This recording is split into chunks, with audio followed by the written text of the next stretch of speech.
The boardroom feels like a tomb. 11 eyes burn into her from across the table. The air is thick with contempt. Maya Collins sits motionless, her hands folded, her breathing controlled, while her entire career crumbles around her. This is a joke, right? Marcus Chen, the lead consultant, tosses the mission brief onto the table with disgust. They sent her to lead tactical oversight? Laughter ripples through the room. Maya doesn't flinch. She's a glorified paper pusher, someone mutters. She's never even been in the field. The client, a high-ranking official from a private defense contractor, leans back in his chair, arms crossed. Look, I don't care what your HR department is trying to prove. This operation is worth $60 million. I'm not trusting it to someone who looks like she'd cry at a raised voice. More laughter. Maya's jaw tightens, but she says nothing. She's heard it all before. Too quiet, too soft, too nice. Always underestimated, always overlooked, always the one they walk over on their way to someone louder, someone bolder, someone who looks the part. But today? Today is different. Before we go any further, hit that subscribe button and drop a comment telling us which country you're watching from. We love hearing from you. Maya Collins, 29 years old, risk assessment analyst for Vanguard Security Solutions, one of the top private military consulting firms in the country. On paper, she's brilliant, top marks in strategy, logistics, threat analysis. But in person, quiet, reserved, the kind of woman people forget is in the room. She's never demanded respect, never raised her voice, never made a scene. And because of that, they think she's weak. What they don't know, what no one knows, is that Maya Collins isn't just an analyst. She's a former Navy SEAL. Not support, not admin, a full operator. For 6 years, she served in one of the most elite and classified SEAL units in U.S. Naval Special Warfare, close quarters combat, hostage rescue, high-value target extractions in some of the most hostile environments on Earth. She was only one of 3 women to ever complete the program at that level. But after a mission went sideways in Yemen, a mission where she saved 12 lives but lost someone she loved, Maya walked away. She buried the uniform, buried the medals, buried the woman she used to be. She wanted peace, normalcy, a life where she didn't have to kill to survive. So she became the quiet analyst in the corner office, and she never told a soul. But peace came with a price. At Vanguard, Maya's insights were brilliant, but they were stolen, repackaged, presented by louder colleagues who took the credit. She wrote the threat assessments that saved operations, designed contingency plans that prevented disasters, and every time, someone else's name went on the report. Her manager, Derek Arnott, barely acknowledged her existence. In meetings, he'd talk over her, dismissed her input, then pitch her exact ideas 5 minutes later like they were his own. The field agents mocked her openly. She wouldn't last 5 minutes in the real world, one of them said during a training debrief. All theory, no guts. Maya said nothing. She never defended herself, never corrected them, because part of her wondered if they were right. Maybe she had gone soft. Maybe walking away from the SEALs meant she'd lost her edge. Maybe she wasn't that woman anymore. But then the Kazakh job landed on her desk. A covert extraction.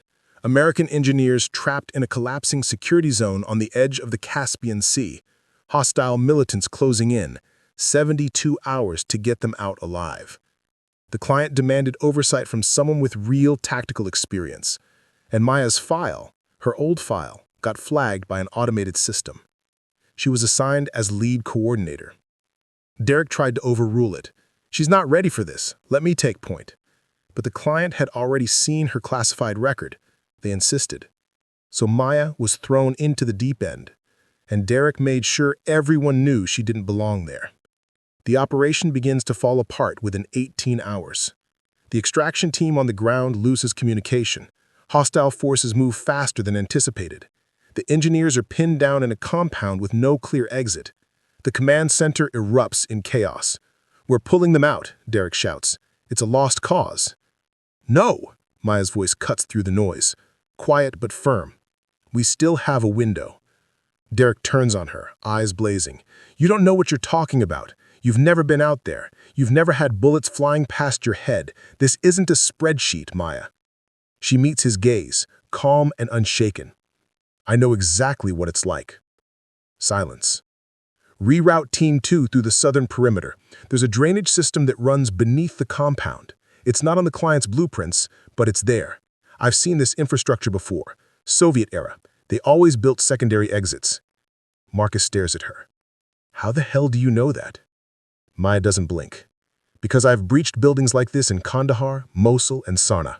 Trust me or don't, but if you want those engineers alive, do it now. The room freezes.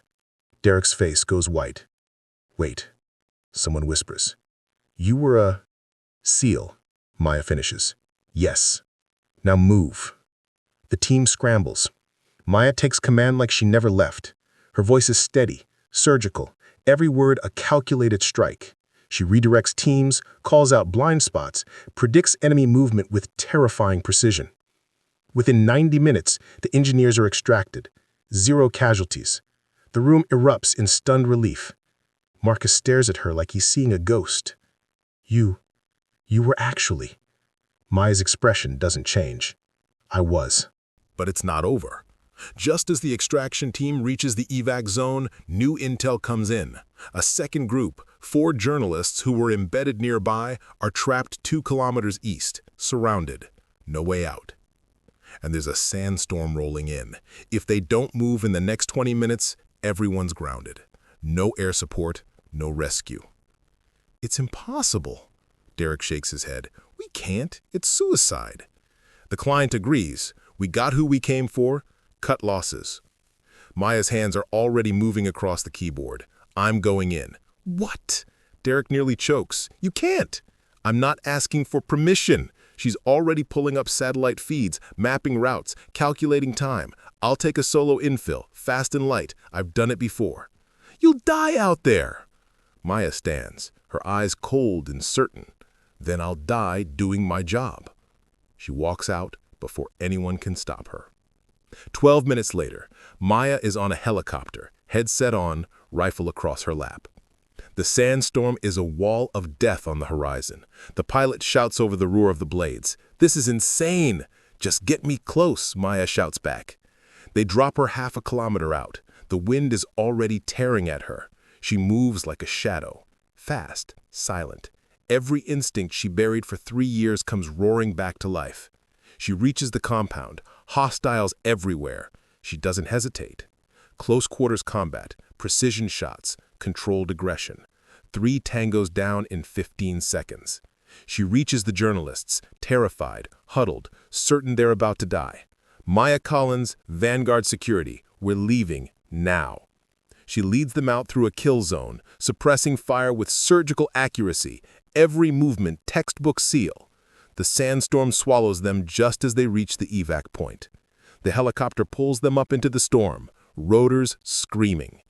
They make it out. Barely. When Maya walks back into the command center, covered in dust and blood, the room goes silent. Derek stares at her like she's a myth come to life. The client stands, slow and deliberate. I owe you an apology. Maya shakes her head. You owe me nothing. I did my job. No, Marcus steps forward, voice thick. We all owe you more than that. We doubted you, dismissed you, treated you like you were nothing. Maya's expression softens, just slightly. You didn't know. That's not an excuse. She looks around the room, at the faces that once mocked her, at the people who thought she was weak. I didn't need you to know who I was. I just needed you to let me do my job. Derek exhales, broken. I'm sorry, Maya, for everything. She nods. Apology accepted. The next morning, Maya's name is on every report, every debrief, every commendation. The client personally requests her for future operations. Her colleagues, the ones who laughed at her, now look at her with something close to awe. But Maya doesn't gloat, doesn't rub it in. She just goes back to her desk, opens her laptop, and gets back to work. Because that's who she is. Not loud, not flashy, just quietly unstoppable. Before you go, tell us in the comments which country are you watching this video from, and don't forget to subscribe to Her Force Tales for more incredible stories, and hit like, share, and comment.